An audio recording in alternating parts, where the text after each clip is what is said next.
Hello and welcome to a very special edition of Small School Saturday. We're here at the Tom Benson Hall of Fame Stadium, attached to the Pro Football Hall of Fame, Division I Rejects. I'm your host, Kobe Manzo. This team's motto this year is protect the standard of winning in Titletown. The history that comes with suiting up for the Blazers is something that he does not want those guys to take for granted. And he talked about 1 year removed from an appearance in the national championship. He said, they don't talk about it. This is a team and a group of guys that wasn't even really there to experience that. He wants them to build their own identity. Your dad was an All-American, a Hall of Famer. Your mom, a track and field athlete. Now you get to share this team with your brother, and you're making your mark right now on this team. It's maybe hard to maybe realize in the moment, but how do you hope that you leave your legacy on this program at Findlay and cement this Y-Round name further into the history books of the Orange and Black? You know, I hope when they just think about the name, they think of a guy that loves to play football, loves to fly around. And Guys, perfect against these guys at home, whether it's regular season, exhibition. What is it about this place, this environment that has seen that success? I mean, you can just hear what it means to this community and the fan base, and so we want to show up and play extra hard for that. With that being said, Tech does a pretty good job on their home ice. What do you have to do to go out over there in Houghton and get the win tomorrow?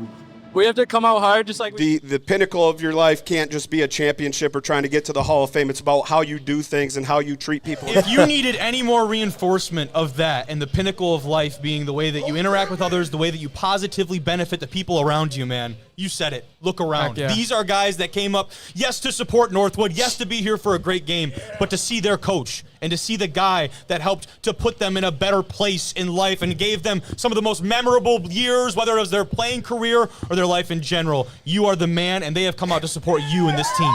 Great people with a like vision can accomplish great things together. So experiencing all of these emotions when you're by yourself physically, when you can call your parents and you can call people who are in your support system, but they can't be there with you. They're 100-some miles away. Yeah, absolutely. So what do you learn about yourself in those moments where you have to experience a lot of different emotions in a relatively short time span, and you physically, even though it might not sometimes feel like it, you physically are alone right there? Yeah. Talk about what you learn about yourself in those moments. Yeah, I think I just learned. Kobe Manzo from D1 Rejects here with Nate Uselding, the quarterback for the Pioneers. Hell of a day for you. 3 through the air, 1 on the ground.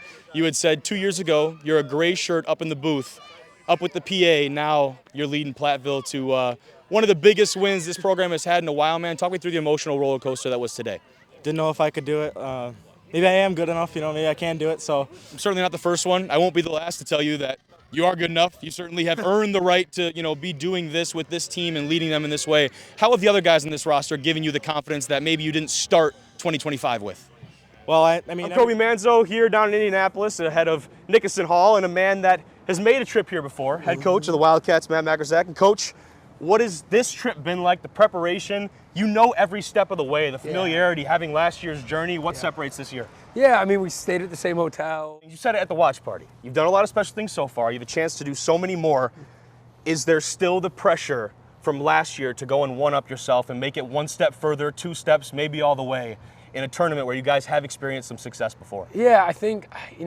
You see it on the graphic. He made his way up to Oregon, utilized his red shirt last season, was not maybe incorporated as much as he would have liked inside of that Ducks offense in a very packed and talented running back room under Dan Lanning and company. He's actually back in the portal after 2 seasons at Oregon, so look for him to make an impact and an immediate splash wherever he ends up. And for me, I'm certainly not his agent. I'm not his contact. Him and I don't have very frequent communications.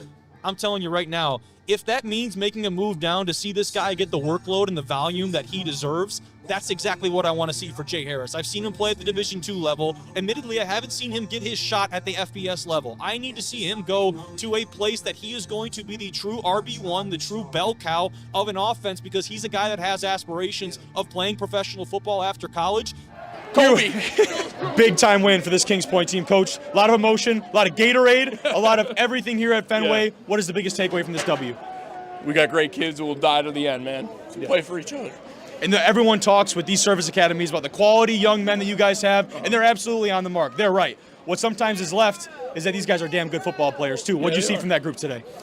Resilience, man. Resilience. Guys who bought into the process from day one. They wanted to right the wrongs of last year, and they found a way. The Wolverines are in the UP.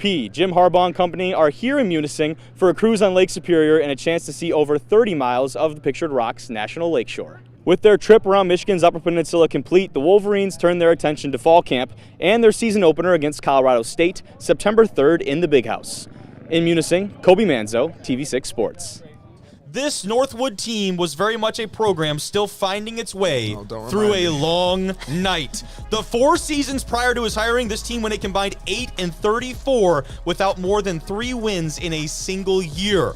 Northwood hasn't made it to the playoffs since 2006, haven't hosted a top 25 matchup since 2005, but they're starting to find their voice, gentlemen. The Timberwolves, nationally ranked for the first time since September of 2007, and both sides of the ball are playing at an outstanding clip, currently ranked second in the GMAC in both scoring, defense, and offense, boys.